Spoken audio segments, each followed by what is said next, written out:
नमस्कार साथियों, आप सुन रहे हैं ग्रामवाणी बुंदेलखंड केंद्र। आज हम बात करेंगे देश की संसद में हुई एक बेहद महत्वपूर्ण राजनीतिक घटना के बारे में। एक ऐसी घटना जिसने लोकतंत्र, संसदीय परंपराओं और सत्ता विपक्ष के रिश्तों पर नई बहस छेड़ दी है। मामला है लोकसभा अध्यक्ष ओम बिरला के खिलाफ विपक्ष द्वारा लाए गए अविश्वास प्रस्ताव का।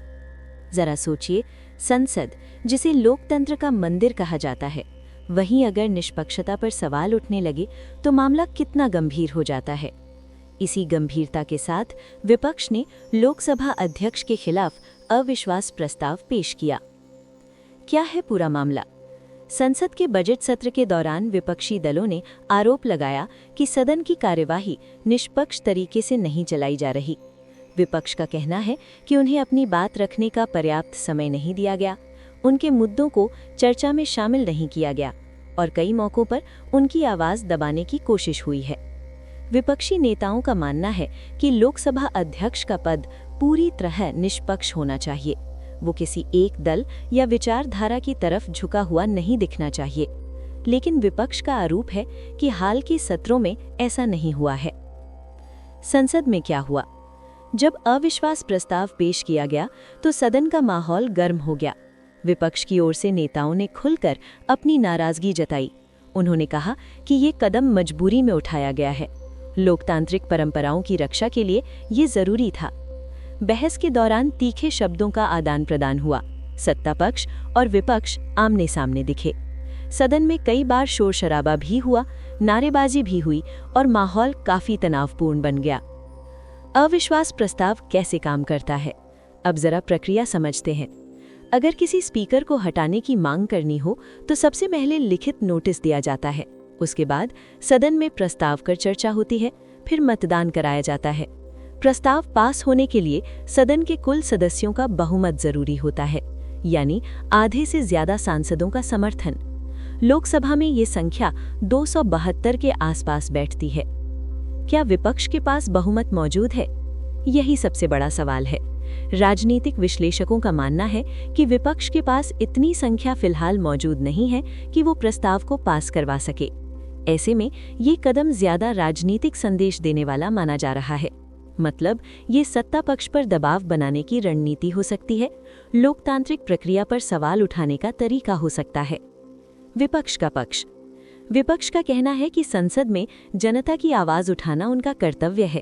अगर उन्हें बोलने नहीं दिया जाएगा तो लोकतंत्र कमजोर होगा।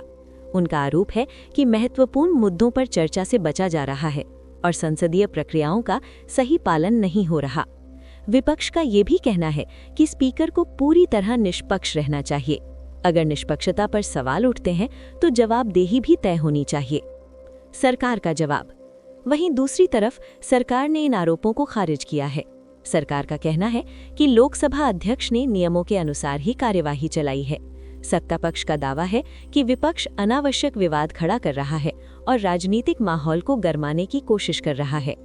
सरकार समर्थक सांसदों का कहना है कि संसद की कार्यवाही संतुलित और नियमों के तहत ही संचालित हो रही है। आगे क्या होगा? अब निगाहें संसद की आगे की कार्यवाही पर टिकी हैं। क्या प्रस्ताव पर लंबी बहस होगी? क्या मतदान कराया जाएगा? या ये प्रस्ताव सिर्फ राजनीतिक संदेश बनकर रह जाएगा? इतिहास बताता है कि ऐसे प्रस्ताव पहले भी लाए गए हैं, लेकिन बहुत कम मौकों पर ही वे सफल हो पाए हैं। फिलहाल इतना तय है कि ये मुद्दा संसद से निकलकर देश की राजनीति में चर्चा का बड़ा विषय बन चुका है। लोकतंत्र के लिए इसका मतलब, ये घटना हमें याद दिलाती है कि लोकतंत्र सिर्फ चुनावों से नहीं चलता। लोकतंत्र मजबूत होता है बहस से, संवाद से और निष्पक्ष प्रक्रियाओं से। संसद में हर आवाज सुनी जानी चाहिए, हर प्रतिनिधि को बोलने का अधिकार मिलना चाहिए, क्योंकि संसद सिर्फ नेताओं की नहीं, देश की जनता की आवाज है।